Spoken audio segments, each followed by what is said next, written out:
ಕಳೆದ ಕೆಲ ದಿನಗಳಿಂದ ರಾಜ್ಯದಲ್ಲಿ ವರ್ಣಾರ್ಭಟ ಜೋರಾಗೇ ಇದೆ ಅಂತಾನೆ ಹೇಳ್ಬೋದು. ಹಲವೆಡೆ ವರುಣ ಸಾಕಷ್ಟು ಅವಾಂತರಗಳನ್ನೇ ಸೃಷ್ಟಿ ಮಾಡಿದ್ದಾನೆ ನೋಡಿ. ಒಂದು ಕಡೆ ಮಳೆ ಬಂದರೂ ಕಷ್ಟ, ಬರಲಿಲ್ಲ ಅಂದ್ರೂ ಕಷ್ಟ, ಆ ರೀತಿ ಆಗಿದೆ ಈಗ ಪರಿಸ್ಥಿತಿ.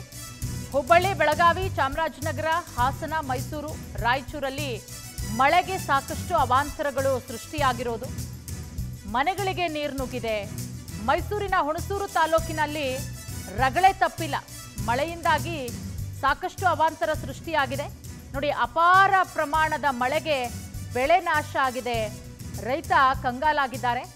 ತುಮಕೂರಲ್ಲೂ ಕೂಡ ಹಲವು ಕಡೆ ಬಿರುಗಾಳಿ ಸಹಿತ ಬಹಳ ಜೋರಾಗಿ ಮಳೆಯಾಗಿದೆ. ಧರೆಗುರುಳಿದಾವೆ ಸಾಕಷ್ಟು ಮರಗಳು. ರಸ್ತೆಯಲ್ಲೇ ಕಾರುಗಳು ಪಲ್ಟಿ ಆಗಿರೋದು ನೋಡಿ. ಗಮನಿಸ್ತಾ ಇದ್ದೀರಾ ಮೈಸೂರಿನ ದೃಶ್ಯಾವಳಿಗಳು. ಸಂಪೂರ್ಣವಾಗಿ ಮಳೆಯಿಂದಾಗಿ ಬೆಳೆದಂತಹ ಬೆಳೆಗಳಿಗೆ ನೀರು ನುಗ್ಗಿರೋದು. ಅಲ್ಲಿ ಹೊಲ ಯಾವುದು, ಕೆರೆ ಯಾವುದು ಅಂತಲೂ ಕೂಡ ಗೊತ್ತಾಗ್ತಾ ಇಲ್ಲ. ಸಾಕಷ್ಟು ಪ್ರಮಾಣದ ಬೆಳೆ ನಾಶ ಆಗಿದೆ. ರೈತ ಈಗ ಕಣ್ಣೀರಿಡುವಂತಹ ಪರಿಸ್ಥಿತಿ ಕೂಡ ನಿರ್ಮಾಣ ಆಗಿರೋದು ಮೈಸೂರಿನ ದೃಶ್ಯಾವಳಿಗಳು. ಮತ್ತೊಂದು ಕಡೆ ಮನೆಯ ಮುಂಭಾಗದ ರಸ್ತೆಗಳಲ್ಲಿ ನೀರು ನೋಡಿ. ಅಲ್ಲಿ ರಸ್ತೆ ಯಾವುದು, ನಮಗೆ ಕೆರೆ ಯಾವುದು ಅಂತಲೂ ಕೂಡ ಗೊತ್ತಾಗ್ತಾ ಇಲ್ಲ. ಅಷ್ಟು ಪ್ರಮಾಣದಲ್ಲಿ ಮನೆಯ ಒಳಗಡೆ ನೀರು ನುಗ್ಗಿ, ಅದರಲ್ಲೂ ಕೂಡ ತಗ್ಗು ಪ್ರದೇಶದ ಮನೆಯ ಒಳಗಡೆ ನೀರು ನುಗ್ಗಿದ್ರಂತೂ ಸಾಕಷ್ಟು ಅವಾಂತರ. ಮತ್ತೊಂದು ಕಡೆ ತುಮಕೂರಲ್ಲಿ ನೋಡಿ, ರಸ್ತೆಯ ಮಧ್ಯಭಾಗಕ್ಕೆ ಮರ ಬಿದ್ದಿದೆ. ಆ ಕಡೆ ಹೋಗೋದಕ್ಕೂ ಆಗಲ್ಲ, ವಾಹನ ಸವಾರರು ಈ ಕಡೆಗೆ ಬರೋದಕ್ಕೂ ಕೂಡ ಆಗಲ್ಲ. ಅಷ್ಟು ಬೃಹದಾಕಾರದ ಮರ ರಸ್ತೆಯ ಮಧ್ಯಕ್ಕೆ ಬಿದ್ದಿರುವಂಥದ್ದು. ಅದನ್ನು ಈಗ ತೆರವುಗೊಳಿಸಬೇಕಾಗತ್ತೆ ನೋಡಿ. ಕಾರು ಒಂದು ಕಡೆ ರಸ್ತೆಯ ಮಧ್ಯದಲ್ಲೇ ಕಾರು ಪಲ್ಟಿ ಆಗಿದೆ.